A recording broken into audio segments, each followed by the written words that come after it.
Some men will choose a life of solitude, simply because they've been so hurt by women in the past. They don't know how to trust women, and honestly, they don't even know if it's worth it. So if this man is willing to let you into his heart, and he's willing to work on things, he's gonna require patience and reassurance. But know that if you're in that spot, he's not gonna let you go. Yo, what is going on, guys? It is Taylor the Fiend back again, and apparently 87% of American men are done with dealing with Western women. That number is probably high elsewhere in the world as well, but let's jump right into the video. A big theme that I'm seeing is, especially in the younger generation of men, feeling that isolation is their best answer to not even just social interaction, but like goals in life. Like, I want to go live in the woods by myself with a tractor, like no one else.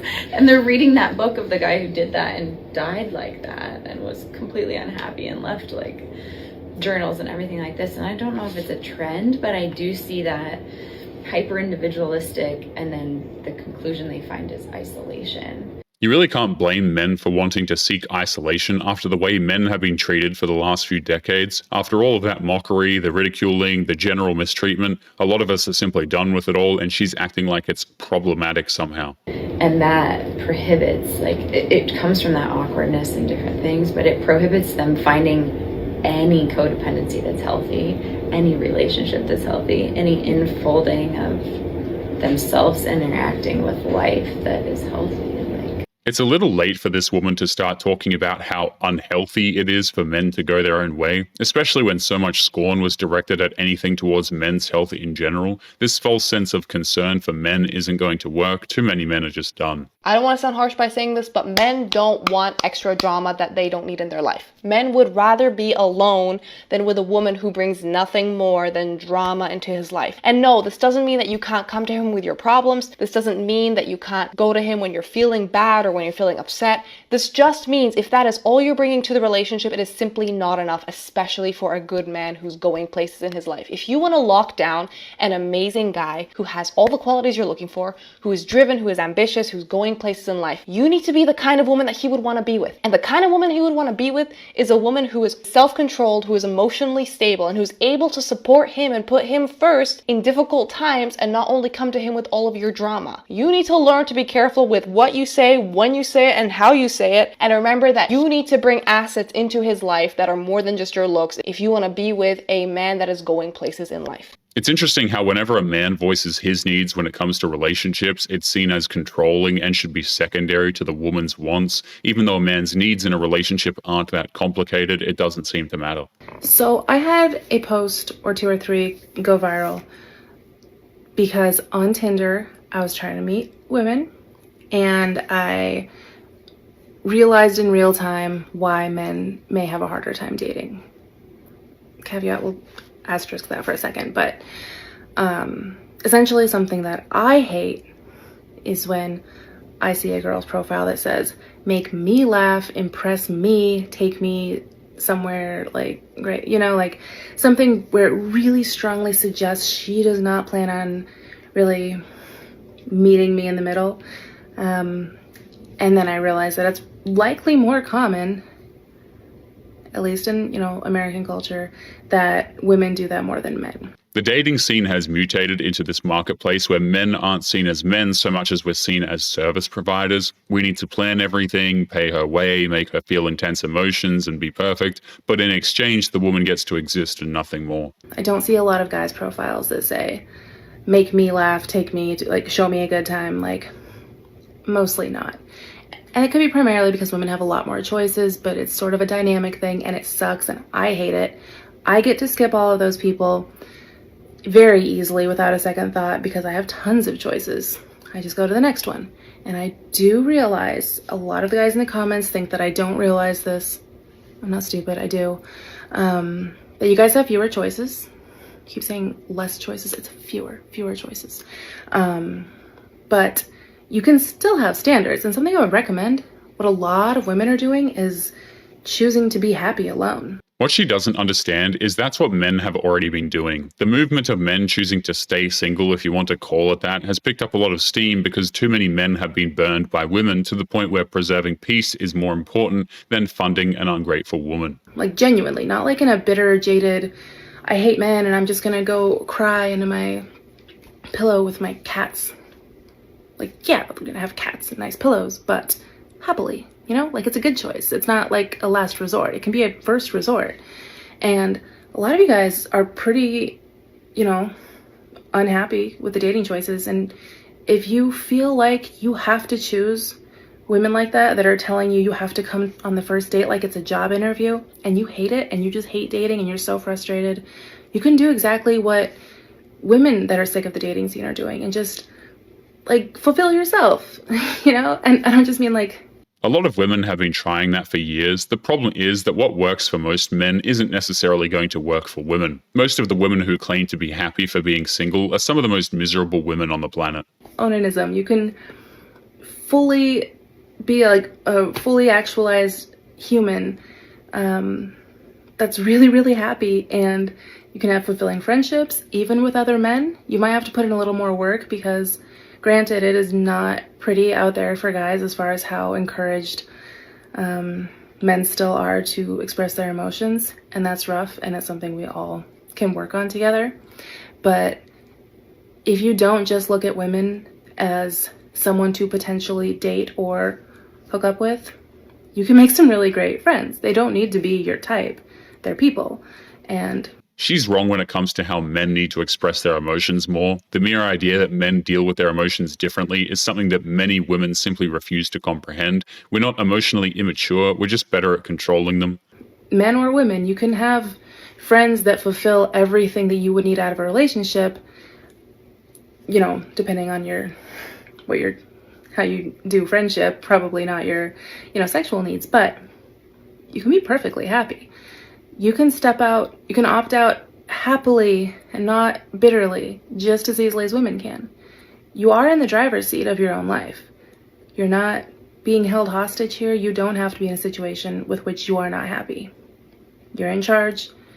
You can choose to own your own self-worth and know that you're better than this. I can tell from a lot of the anger that you know you're better than this, or can be. Just make yourself happy. You can do it. Like, you're fully allowed to do it. You don't need permission from anyone. You don't need it to be a big cultural movement, although that would be great. Just do it. It's up to you. Yeah. Not a last resort. You can do it. Even though she sounds like she's helping, she has no idea how condescending she sounds right now. This isn't some insane revelation that men are now understanding we are content being single. It's been this way for years now. This idea of the male loneliness epidemic, I think needs to be looked at. Some of these guys are lonely, that's true, but part of the reason is that they're looking at their options and they're like, I can't do it. Like, this is not appealing to me anymore.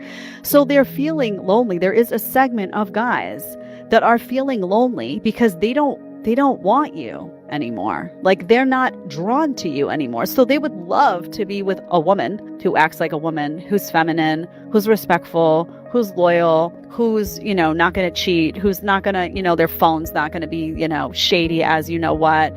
The messed up thing about the so-called male loneliness epidemic, quote unquote, is how the women who talk about it don't have a single shred of empathy for the idea of men being lonely. And just by the way, this is something that is pretty much exclusively spoken about by these women. I've never actually really heard a man bring up the male loneliness epidemic. It's always been women. Who's not going to be posting like all naked pictures online all the time looking for male attention while you got a boyfriend here that you know you got one foot out the door? Who's not going to feel like, you know, you can't ask her what hey, like, you know, what do you want to bring to the relationship? How dare you? You know, they're looking for like a quality woman and they don't see it. So a lot of those men, it's not all guys who are just trying to seal the deal and can't make it happen. Is that some of it? Sure. But there's also guys who could seal the deal and don't want to. They're just like, well, I'm going to spend a boatload of money. I'm going to spend a boatload of time. And like, what's in it for me? Really, at the end of the day, am I getting any of my boxes checked in this? So they're choosing to just be lonely. And just because they're like, where are all the good women? Where have they gone?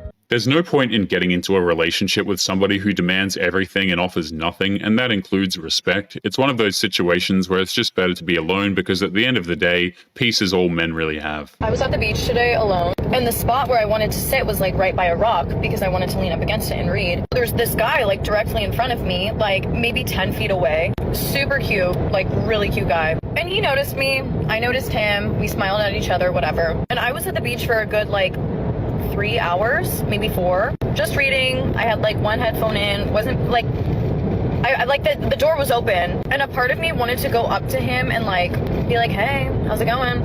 She just automatically assumes that the guy who smiled politely at her was automatically into her. The idea that a man might not be interested in her has clearly never crossed her mind because in her eyes, all men want her, so it's their job to catch her, apparently. But honestly, another part of me was just like, what the hell am I doing thinking of going up to guys? I don't want a guy who's too shy to come up to me. I don't want a guy that I have to make the first move with. Yes, he was very cute. He was alone. He looked single. But why the hell would I put myself out there and be like, hey, how's it going? And I honestly think it's like a super huge issue with guys nowadays where it's like, just make the move. I've made the moves before to guys. I've given guys my number, like, and gone up to them first. But at this point, I'm kind of over that. I'm like, I'm not, no, like you can come up to me. Maybe that's a hot take, but honestly, like, really, like grow a pair. Grow up here. You were smiling at me. You were making little flirty faces. Like, just come up to me and ask for my number. It's really, really not that hard. The types of men that she wants aren't shy. If those guys want to talk to her, they will talk to her. But the simple reality is they don't want to speak to her because they're not interested. Let's just talk about the lonely man epidemic that my sister kind of talked about the other day. And basically, it's that so many men are lonely because a lot of women are not willing to date them because, one, women are getting better paying jobs, they're getting better careers, and they're getting more educated in the sense that these women who are just getting hotter and smarter and making more money don't want just a regular mediocre man. And the thing is, with guys that do have pretty well-paying jobs and multiple degrees and are self-sufficing in pretty good ways, they are arrogant. So her argument is that the average man is broke and the men that they want are arrogant, and that's somehow men's fault that she thinks that way. Modern women were the ones who thought that money was the end-all be-all when it comes to relationships, not men. There's not a lot of people that are very humble but also have a lot of things in their life. So in that point, there's something called the lonely man epidemic because a lot of women are not willing to date just regular men. They want to have a really good provider, a really good quality man, but there's not a lot of them out there these days. Even if they do exist, a lot of them are taken. So it's like you're not going to crash someone else's wedding or their relationship. So that's why women just prefer to be single these days. The types of women who say they are choosing to be single aren't really single by choice. A lot of these women want to have families or kids and stuff like this now that they're older, but the dating market chose them to be single because the men don't actually want them. This has nothing to do with provider men or choosing to be single. Make sure you click on one of the videos on screen now to watch more if you liked today's video. Don't forget to take care of yourself, and I will see you in the next one. Peace.